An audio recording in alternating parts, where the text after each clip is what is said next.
ఆకు పూజ వదిలేసి బడిత పూజ అంటోంది. ఏం చేస్తావు? నేనిచ్చిన పిచ్చి ఇడి అత్తయ్య గారు. అంటే బెత్తంతో కొడుతుందా? అవును అత్తయ్య గారు. అయ్యో తింగదానా, అలాంటి తిక్క ఐడియాలు దేనికి ఎందుకు ఇస్తావే? అరే అత్తయ్య గారు లేచారు. లేదు లేదు లేదు, నేను పడుకునే ఉన్నాను. ఇక నా వల్ల కాదే. బెత్తంతో వాయించేయి. బెత్తం రెడీ. ఇలా ఇవ్వండి పెద్దమ్మ గారు. అంటే లేవకపోతే నిజంగానే కొడుతుందా?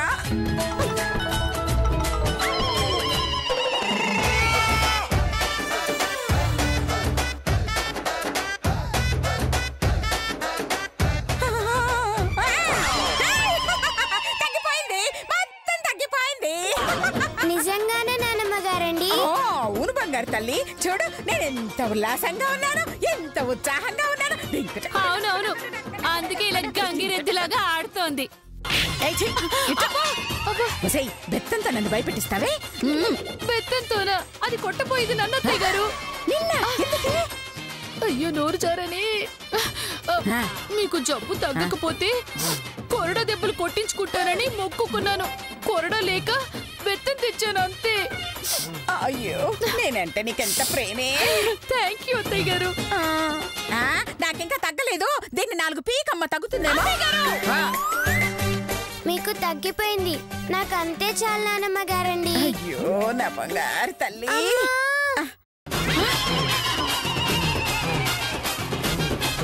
ఏమైందమ్మా? వాళ్ళంతా నొప్పులండి. ఎందుకమ్మా? బాదం పప్పు తిన్నానండి. బాదం పప్పు ఎవరు పెట్టారు? పెద్దమ్మ గారండి. అలాగా? అయినా బాదం పప్పు తింటే బలం రావాలి గాని నొప్పులు రావడం ఏంటమ్మా?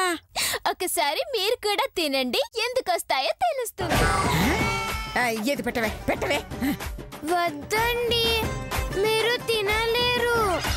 కావాలంటే మీ బదులు నేనే తింటాను.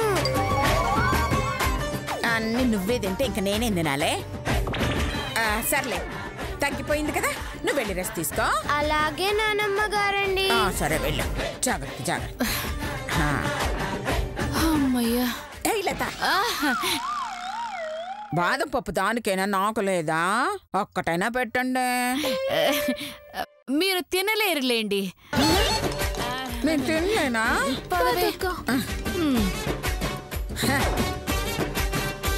ఏయ్, నా సంగతి మీకు తెలియట్లేదే.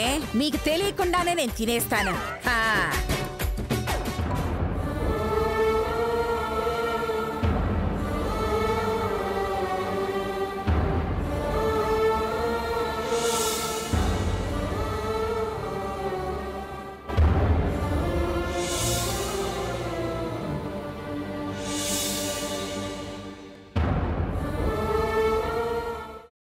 అమ్మా, అలాంటి వాళ్ళది నిజమైన ప్రేమ కాదు, అది వ్యామోహం.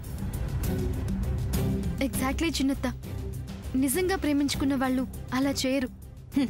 ఎంత మనసు విరిగిపోతే కన్న కూతుర్ని పట్టుకొని మా దృష్టిలో చచ్చిపోయా ఉంటుందా తల్లి? అది సరే అమ్మా, తన కూతురుతో తన మాట అనేటప్పుడు ఆమె మాటల్లో వ్యథ, కళ్ళల్లో బాధ గమనించావమ్మా? పెద్దబాబుకు బర్త్డే విషెస్ చెప్పు కూడా వెళ్ళాం కదా. ఊరికే ఎలా కాలిపోతుంది? మంట పెడితేనో పడితేనో తగలబడుతుంది.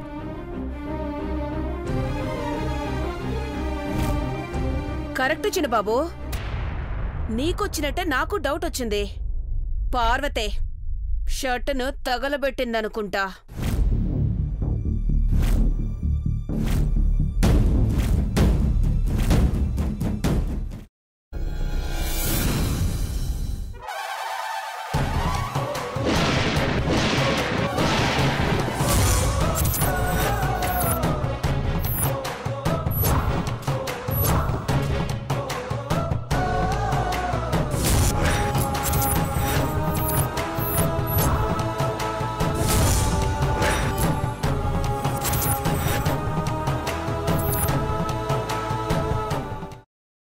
తర్వాత పొట్టు తీసేసి చాప్ చేసి పక్కన పెట్టుకోవాలి. ఒక ప్యాన్లో కొద్దిగా నూనె వేడి చేసి అందులో ఆవాలు, మినప్పప్పు, శనగపప్పు, కరివేపాకు, సన్నగా తరిగి పెట్టుకున్న ఉల్లిపాయలు వేసుకుని 1 నిమిషం పాటు వేయించుకోవాలి. ఆ తర్వాత కాల్చి కట్ చేసి పెట్టుకున్న వంకాయని కూడా అందులో వేసుకుని బాగా మిక్స్ చేసి బౌల్లోకి ట్రాన్స్ఫర్ చేసుకుని అందులో తగినంత చిక్కటి పెరుగు లేదా పల్చటి పెరుగు వేసుకుని మిక్స్ చేసి అన్నంతో కానివ్వండి, చపాతీతో కానివ్వండి సర్వ్ చేసినా చాలా బాగుంటుంది.